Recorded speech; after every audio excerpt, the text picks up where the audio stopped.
সবাইকে প্রীতি এবং শুভেচ্ছা। আশা করি সকলেই ভালো আছেন, যার যার স্থান থেকে ভালো থাকেন, এটি আমাদের শুভকামনা। তো আজকে আমাদের বুফে ছিল, তো এই বুফে ল্যাম্ব কোপ্তা ছিল। তাই ল্যাম্ব কোপ্তা আমি সুন্দর করে কুক করে বুফে ডিশে সাজিয়ে নিচ্ছি।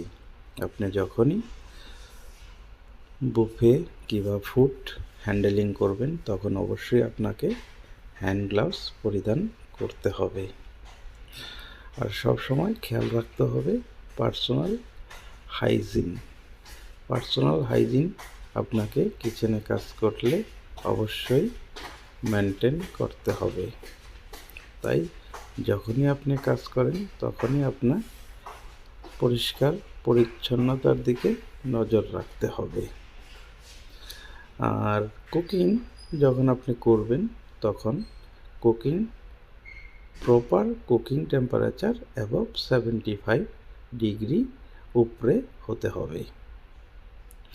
তাই সকলে যখন রান্নাবাড়ার কাজ করবেন তাদের রান্নাবাড়ার টেম্পারেচার হতে হবে অ্যাবভ 75 ডিগ্রি